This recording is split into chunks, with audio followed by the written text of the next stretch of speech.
Welcome back, and today we are talking about the role of development partners in promoting democracy and good governance in Africa. Our distinguished guests are Beth Tritter, Vice President of the Department of Policy and Evaluation at the Millennium Challenge Corporation, Dr. J. Peter Pham, Director of the Africa Center at the Atlantic Council, and Emira Woods, an Associate Fellow at the Institute for Policy Studies. Well, ladies and gentlemen, I have to say I'm profoundly honored and exceedingly humbled to have the opportunity to host the three of you on Straight Talk Africa. Thank you for having us. You're most welcome. Beth, are you enjoying the show?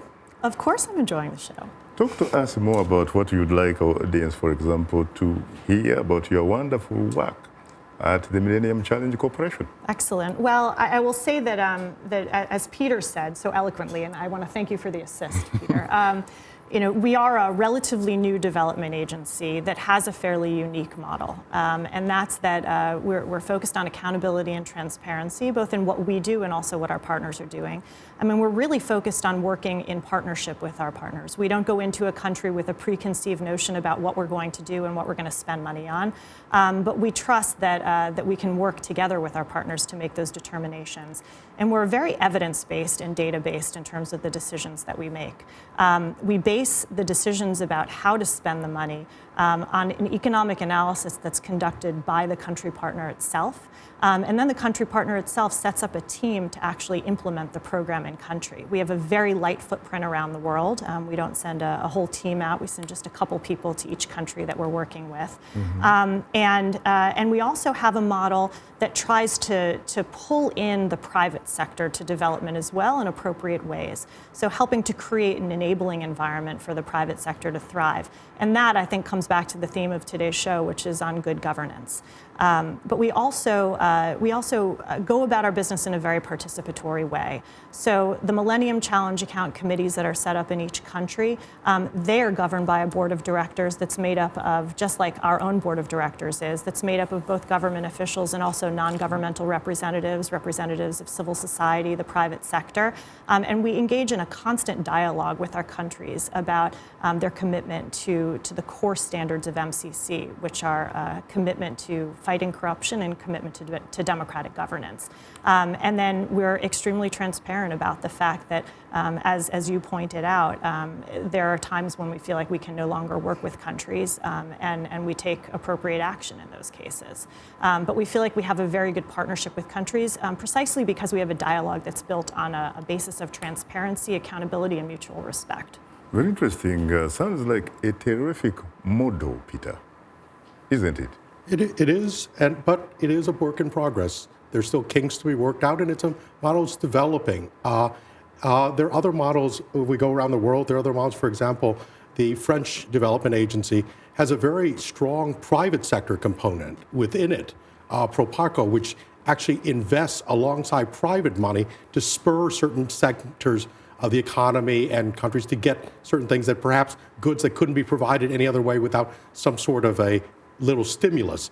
And there are other models. And I think we're in an exciting time in history when development partners and developing partners are trying these new models. Some will land by the wayside, but others, I think, will take off. So I think we're at that inflection point. It's one that I think leads for a very interesting future, as long as we keep our eye on those core values of good governance, participation, and transparency in what we're about.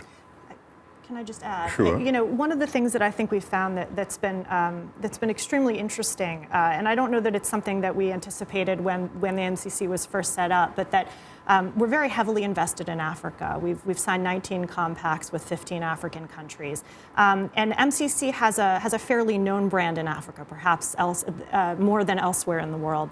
And what we found is that our partner countries and prospective partner countries often talk to each other about their relationship with MCC, about how to improve that relationship and about how to gain eligibility. So what this model has done is, even absent our involvement, has set up a system of interconnections on the continent between countries that are looking to improve their performance and gain access to the type of resources that we have to offer. Very interesting. Emira Woods, wouldn't you agree, frankly, that this is a terrific model? And if so, how come the other branches, for example, the United States government, cannot apply it? Because you know as well as I do that there are a lot of studies that have been done, a lot of research that has been conducted, and says if you want to achieve long-term stability, really, the route to that is democracy. It is democracy, is respect for fundamental human rights. President Barack Obama himself has actually said at one time that even in prosperity, living in prosperity without freedoms is a form of poverty. Does he simply talk the talk and can't perhaps walk the walk? Yeah, I think there's a lot of talking the talk and not walking the walk, Shaka, unfortunately. And I think, we've got to, I think we're in a moment now where we've got to challenge the models, to be quite frank, right? I think the models are deepening the inequality, and we've got to begin to recognize that the models are privileging those that are still in very elite positions. And so what you have is a relationship, particularly with a model of development that says you privatize and you look to the private sector as your solution. And I think what we've seen is that the private sector can be problematic. Probably the most extreme example going on right this week. I'm from Liberia. Mm-hmm. Right this week in Liberia is privatizing their education system, right? Essentially selling off the education system to an external company, right? The private sector company, a U.S. company, to run the education system of Liberia. So I think we've got to question these models. What is the long-term interest of a U.S. private sector entity in Liberia's education for its children, for its future? I think we've got to ask those questions, understand what are the long-term implications of these development decisions, and what is the role of partners in the models that they're presenting in essentially pushing a path that is, I think, particularly when you think about privatized education, even in the U.S. being questioned, for then the private sector to be seen as a solution in Africa is incredibly fallible. So we've got to challenge these models and look to